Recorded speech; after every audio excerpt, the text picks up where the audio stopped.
I am not a mechanic and this video is not a tutorial. If you're here because you're looking to fix an issue with your car, this video will not be useful to you. Really? Well, that's new as fuck.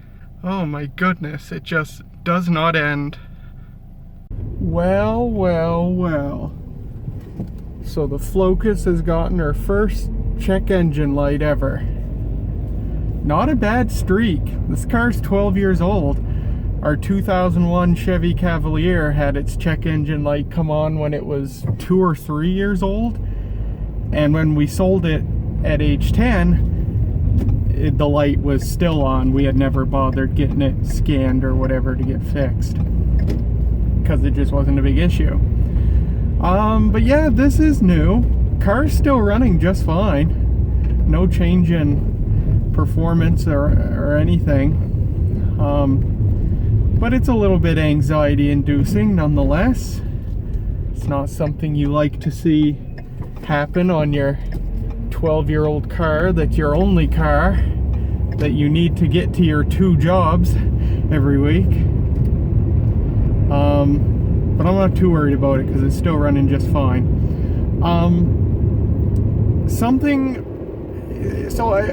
When I went to work this morning, light wasn't on. It was when I started it at lunchtime that the light was on. Didn't come on in the middle of driving or anything. It just was on when I started it at lunchtime. But if you look at that first clip at the beginning of this video, something I also noticed was that the trip computer said that there's 690 kilometers of gas remaining. And that's preposterous. It has never read that many kilometers remaining in fuel. The highest I've ever seen it is 500 kilometers on a full tank.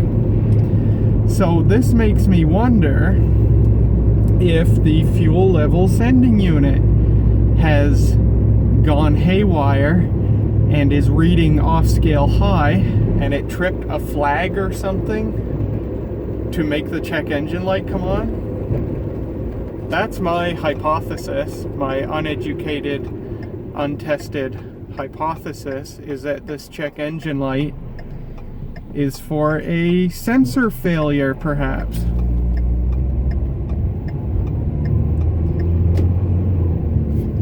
My initial thought was, I just filled up the car yesterday,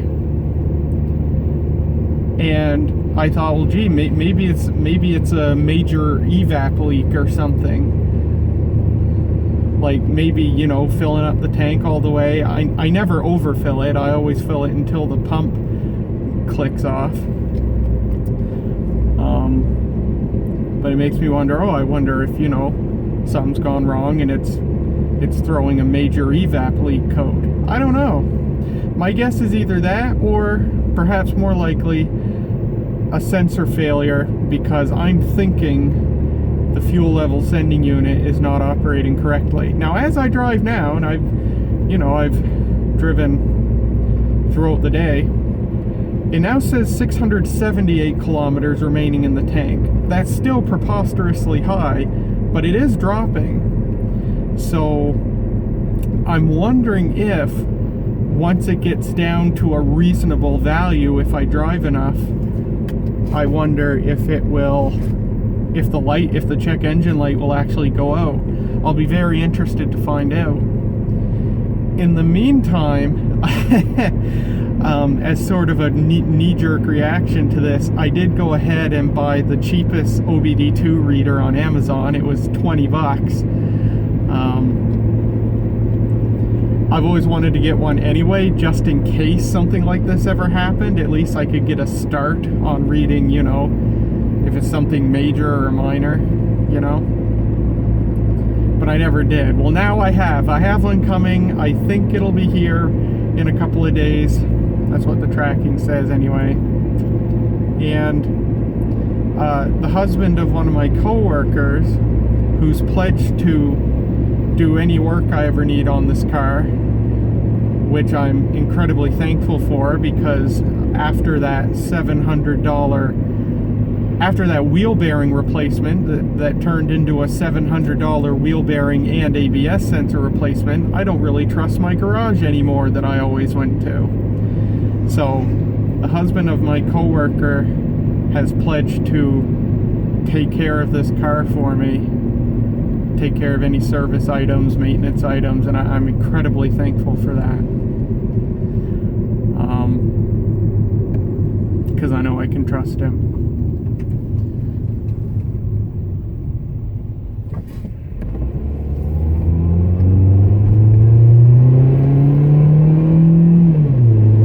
No, there's absolutely no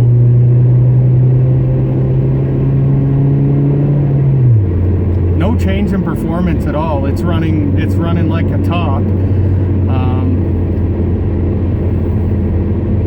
So I don't know, but anyway, in a couple of weeks, he's gonna take this thing in to replace the brakes on it. The brakes are overdue for replacement. So I shot my coworker a little message and a little picture of the check engine light saying, "Hey, this is new."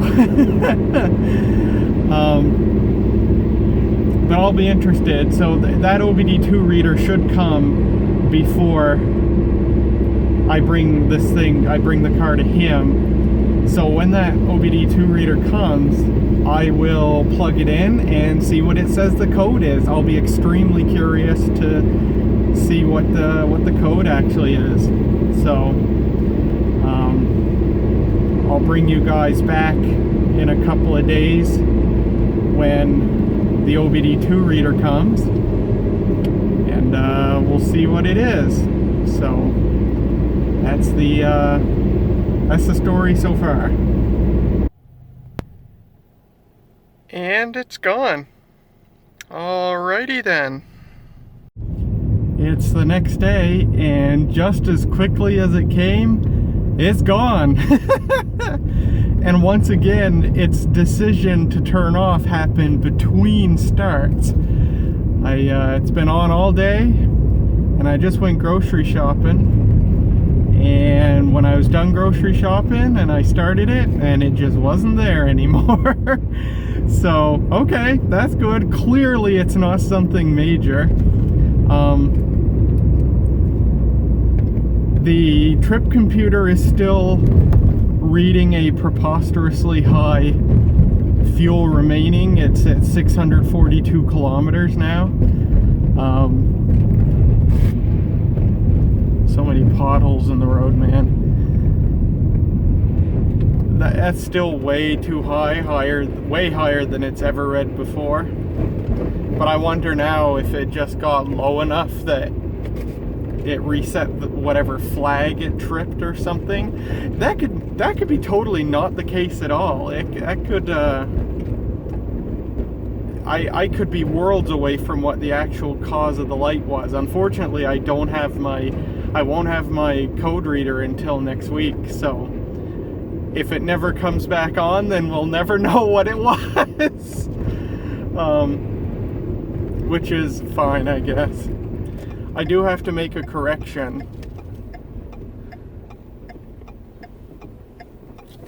I was talking about one of the possibilities being a major evap leak. I was incorrect in saying that. I should have said a minor evap leak. A major evap leak would trigger the gas cap light, which this car does have a light to tell you if you've left the gas cap off. Of course, forgetting to put your gas cap back on would trigger a major leak in the evap system. And I've actually done that before. I've done that once a couple of years ago. I accidentally left the gas cap off after filling it up and triggered the gas cap light.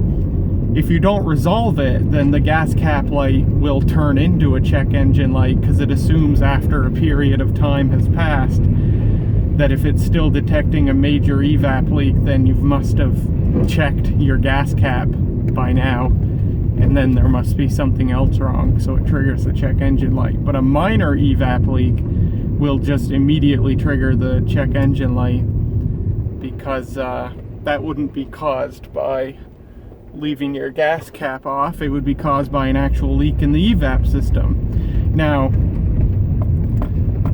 gas caps can develop minor leaks, and then if that happens, then it will immediately trigger a check engine light, and the fix is to get a new gas cap. But anyway, I don't know. Anyway, that was just the correction. I said major evap leak when I meant minor evap leak. Do OBDII systems store a history of codes that are thrown? If so, then maybe I can still pull the code, but I forget if that's a thing that they do or not. Anyway, with the trip computer still reading too much fuel remaining, it makes me wonder if there's just like a set maximum of like 650 kilometers or something, and since it fell below that, it assumes that the fuel level sender is working again. I don't know. I'll just have to keep driving it and see what happens. Maybe the next time I refuel, it'll come back on. Maybe it'll come back on before then. Maybe I'll never see it again. There's one more element to this whole thing, though, that I did not consider until today. I accidentally ran the battery dead on this for the second time in like a month. Last week, I accidentally left the inverter for my dash cam plugged in, and the inverter just sucks down the battery if you leave it overnight.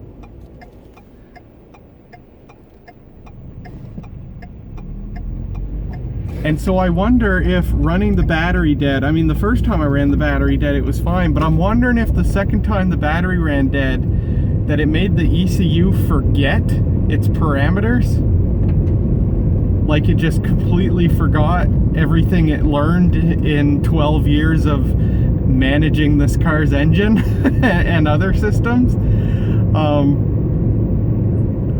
It makes me wonder if that has something to do with it. Maybe it's reading a preposterously high fuel remaining because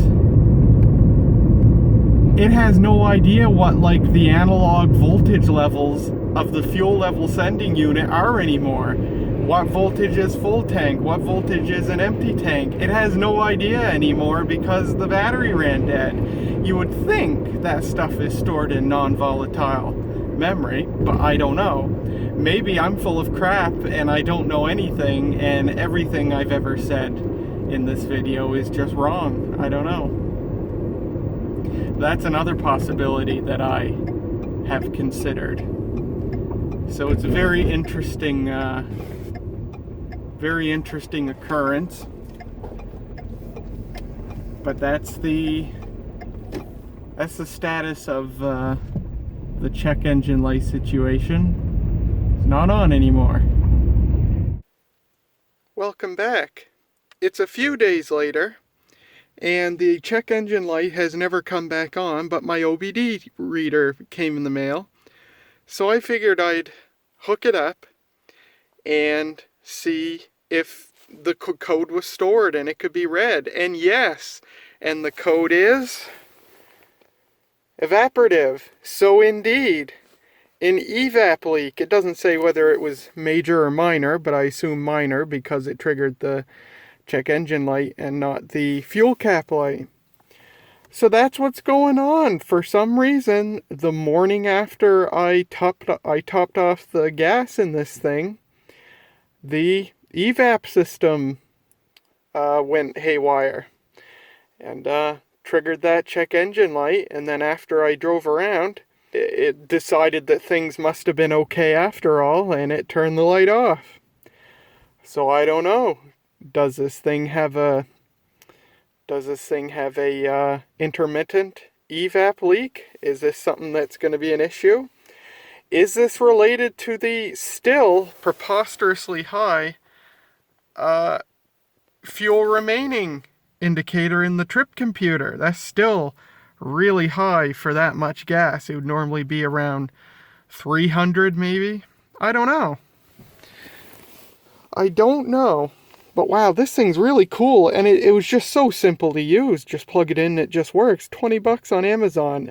Anybody who has any remote interest in cars should have one of these. It's a useful tool. Save you a $50 diagnostic charge at the at your mechanic, that's for sure. Does this thing tell us anything else? I'm not going to erase the code. Real. There's a lot of cool things this can do. Real-time curve. I think the engine has to be running for that. Maybe not. Oh yeah, it gives us our temperature right there. What about RPM?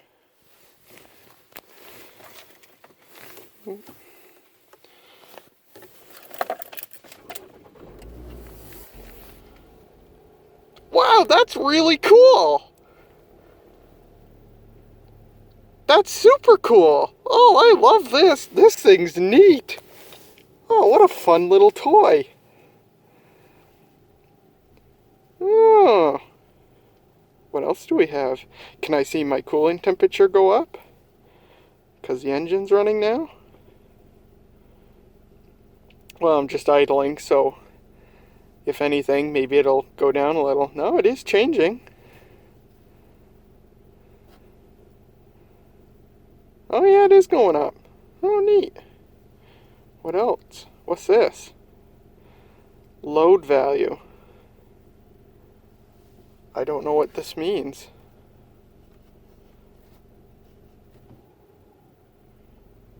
Oh, it changed when I blipped the throttle. Is that like an arbitrary number representing the amount of load on the engine? I don't know. Oh, geez, this thing's neat. I could do a video on this thing all on its own. Speed? Well, jumping, that's really cool. I might, maybe in the morning when I'm warming this thing up before I go to work, maybe I'll have this plugged in just so I can watch the coolant temperature go up. This is just kind of cool from a nerdy perspective. Yeah, really neat. And then I'll, you know what? When I turn the ignition off, it might lose communication. Interesting. Then I'll turn the ignition back on.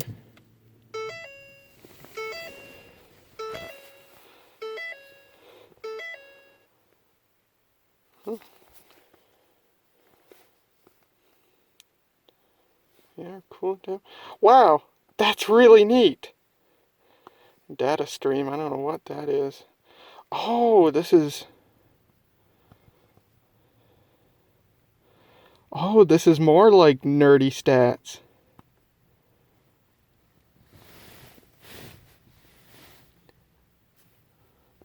Now I gotta start it again.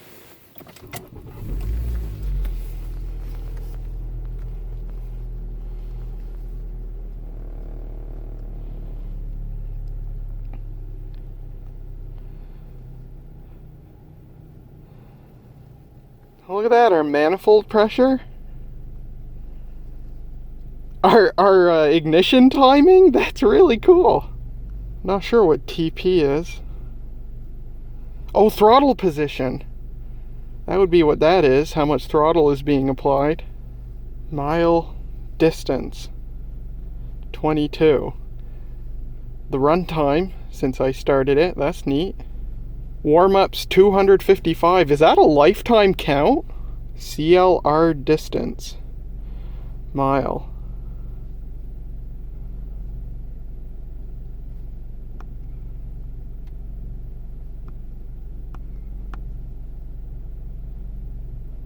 Oh, the voltage? That's cool.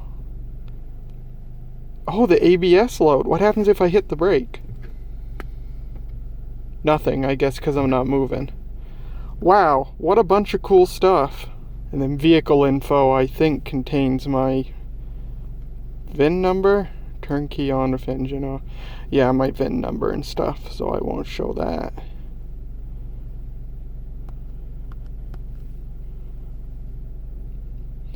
Well, there we go. That's what was going on. It threw that evap code for some reason. Maybe it will never do it again. I don't know. But I think what I'll do for now, because we have no, evap is such a hard thing to diagnose. Because the evap system itself is just such a hard thing to repair. It's one of those things where if you live in a jurisdiction where an evap issue won't cost you an inspection pass, it's one of those issues where you just leave it because it'll never cause issues for the life of the vehicle. It's simply an emissions thing. It doesn't affect the performance of the engine or anything like that. So it's one of those things where if your car develops an evap issue, in most cases it'll just never get solved because there's no reason to get it solved. But so I don't know. I think I'll end this video here and upload it.